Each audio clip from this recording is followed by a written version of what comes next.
Record all this. Good afternoon, this is Jeff with Sewer Tech Northwest. Today we're at property address 2050 Southeast Regner Road here in Gresham. Located at the back of the house. I describe everything as if you are standing in the street facing the front of the home. So we're behind the kind of popped out part of the back of the house here. Dropping into a 4-inch cast iron cleanout. We're going to check the overall condition and serviceability of the sanitary sewer line. Water's running. We are zeroed out and off we go.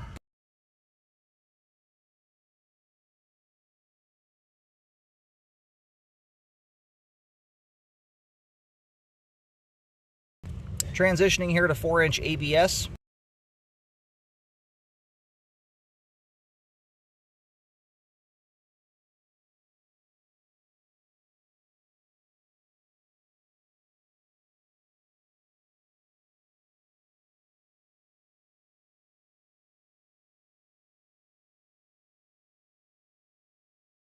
Transitioning back over to cast iron. There's a little bit of an offset there. We'll take a second look at that on the way out, but it's quite minor. As long as the joint's intact, it's maybe a 1/4 inch out of whack.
Gone past a few spots here. I'll point them out as we come back out.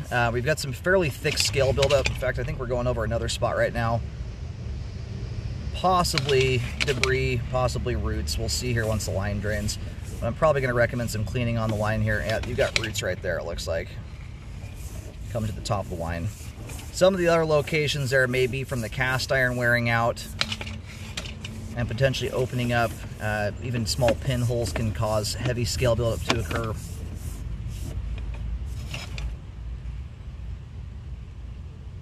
And possibly another root here, also feasible. It could be a piece of gasket material that's peeled loose.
All right, this joint we're going past right here, at least it appears to be a joint. You've got an earthworm coming through there, kind of bottom left-hand corner of the screen. So that part of the line there is exposed to the ground. You've got a few spots throughout the line that are looking that way. And then right here at 101 feet, we hit the main lateral. I will do my darndest to locate that, but I have a feeling it may be down at the base of the ravine back here. So if I can't get down in there or locate, I'll at least try and locate where it drops off the hillside. Alrighty, water's off now. We might have a little bit trickling through here for a moment as we start pulling back in, but anyway, last joint there as the line connects to the main, that joint there is exposed to the ground. So from a flow standpoint, the line has got some pretty good slope and grade to it. About the only spot in the line where there's any wonkiness to the gradation is at the very beginning of the sewer line, where the spot repair was done. But you have multiple locations throughout the line here where it looks like the pipe is exposed to the ground. So although, you know, flow through the line here is pretty decent, especially if you were to subtract things like the roots, some of the heavy scale buildup areas from the equation. But from an inspection standpoint, line needs to flow proper. You got a worm coming to that joint too. In fact, you can watch him wiggle back to the joint right now. So the concern on these, one, as time goes on, hydro erosion. Are you going to have settling issues because of the exposure to the ground? Joints can allow dirt, groundwater, things like that to flow through, which can hydro erode the soil around the line, allowing groundwater to seep into the sewer pipe. Roots have a much easier time penetrating. So the line right now is in a good spot to do something like, and you can do an update however you want to, but nowadays with the advent of epoxy lining, if you can do it, especially if this thing drops off the hillside and goes down a very awkward hill, it can often save a lot of money. That joint there is allowing dirt to come through it. So you've got issues throughout the cast iron, and as it relates to something like an epoxy liner, you don't want to let the line wear to the point where you start getting big offsets, bellies, things like that. You lose the ability to do that kind of process. So it's at its ideal point in time to do that. I would obviously have the line reviewed by a epoxy lining company, look at the feasibility of it and everything. But you know, you've got 4-inch pipe here to work with. It seems like it would be a decent candidate for that. That joint there too, you've also got dirt coming through the top of the pipe and the right side there. Oh my God, I'm gonna try and go locate here and see if I can't catch a locate. There's a good chance I may not be able to locate much of this thing beyond really the back fence line. All right, still no locate yet. The other thing I would look into is I would contact the city and find out, now if this line were going out right out to the road, for instance, I could tell you right where the city takes responsibility. In a case like this, it's a little hard to gauge. I don't know if the city has a spot down there, like, you know, the equivalency of a right-of-way, where they would take responsibility for part of the line. That's worth looking into as well. That joint right there, you've got the Fernco is peeling off the pipe bottom. It looks like, I don't think that's the root, but I think that's part of the rubber gasket that goes around the joint there to seal it up, is breaking loose. And honestly, it's a miracle that this thing was run in solid cast iron. Typically, this era of house would have cast iron only out about 5 feet outside the home, and then you would have concrete pipe the rest of the way. And I promise you, if this were concrete pipe, it would be in very, very different condition. It would be blasted. The whole line would look like this right here. So anyway, got roots in there, but this kind of stuff can be jetted out, ground out of the pipe, so it's nice and smooth, so you get a good pipe there to shoot the liner through. So we're going to see where we are here. Yeah, still not close enough in to get a locate. The other reason it's worth contacting the city is this is obviously an older home, and you know, sometimes between when the house was built and now, the city's put new main lateral assets in place, and sometimes there's an easier, you know, place to route the line to. You know, aside from that possibility, the reason I'm talking about the liner as much as I am is I think that's probably going to be your best bet here as far as cost effectiveness goes. The other advantage in doing liners, when you're on a hill like this that's just covered in foliage, trees and whatnot, they are essentially a jointless pipe product. So you don't have as many weak points for roots to penetrate through. That joint there is also blown. You could have roots behind the scale buildup there, but that is indicative of groundwater seepage. Creates heavy scale buildup at the joint.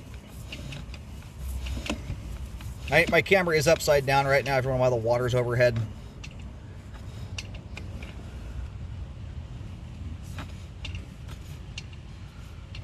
Another spot there where the line's exposed to the ground.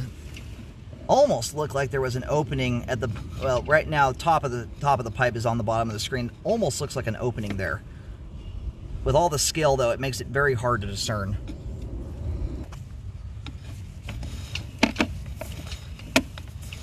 It's probably not going to be till around 25 feet where I can start getting a locate here. I can tell we're getting close though. Once again, another spot there where you have exposure to the ground. That's what causes that rust scale. Have you ever been down in a basement and seen a cast iron stack come out of the ceiling down into the basement floor? You see the rust drip stains that go down the side of it. Those are from pinholes that form in the cast iron.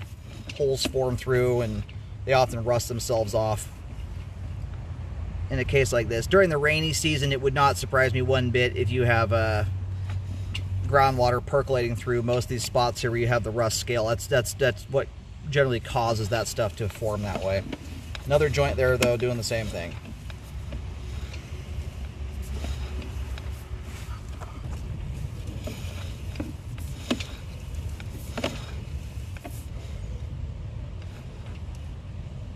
Another joint there. I'm having a heck of a time here getting good clear locates. I started picking up a signal right around 30 feet or so, but just not good enough to put depths down or anything of the sort. Even there at 18 feet, I'm still getting a pretty wonky signal. So it's one that should be relocated if you do any digging for some reason or another. Yeah, that too, the gasket material's peeling off. You usually don't see this much gasket material. I mean, it's most of the joints I feel like have some kind of issue that way.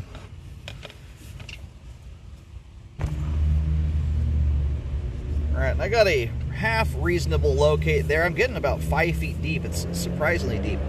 So this little offset right here, for instance, if you were going to be doing a liner, by the time you line over the top of that, you're going to have just a tiny little lump and bump there.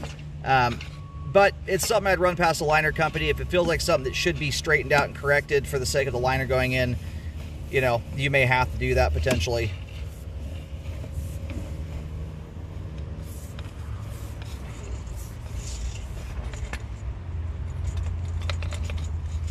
At the clean out here, you don't look like you're a whole lot deeper than maybe 2 feet or so deep. But the line does dive off at a pretty hard angle there pretty quick.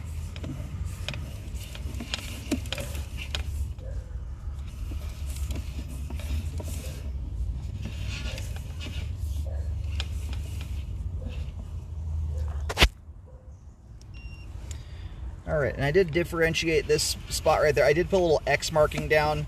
That's where the ABS meets the cast iron. You have a little bit of cast iron too here at the start. You know, my 2 cents on it, if you're going to go through the effort of doing a liner on this, my first marking is going to be right next to the clean out. There's no reason to stop short. I would start it as soon after the clean out as you can. Get as much of it in one fell swoop as you possibly can here. So the line does cut off at kind of an angle here based on the locates I'm getting. Once it goes off the hillside, it's hard to say exactly where it routes to. I don't know that the line doesn't feel like it's diving at such an angle that it's just dropping straight off the hillside. I think it kind of side hills to some extent. But there's the shop, or the little shed. Line's kind of cutting away from the clean out at a little bit of an angle. So once you're about 5-6 feet from the fence line, my locates start to get pretty jumpy. So my markings aren't going to go all the way out. So this is one of those, to do a locate on it, you'd need to be out here with a weed whacker and a whole day just to locate it. So because of the condition issues throughout the cast iron, you have a myriad of locations throughout the line where the pipe shows signs of being exposed to the ground. You've got roots. I'm recommending a full update to all cast iron pipe. I would also deal with the ABS at the same time. If you're lining it, I would just line straight through the ABS. I wouldn't start and stop it before and after it. Just so you get one continuous piece of pipe material as much as you possibly can. It bolsters those joints up, seals them up a little nicer, and you get a good overlap over them too. After any repairs are done, make sure a rescope is performed to check the work. It's very important to do that. If for some reason you end up digging the line in, to update it. You want to make sure your rescope takes place after the trench is closed, not beforehand, or you're not going to catch any settling problems that could occur. You know, for instance, that joint there where the ABS meets the cast iron, that joint probably looked perfectly flush and great before weight was on top of it. Not that that one's a great example of an offset joint that can occur, but for example.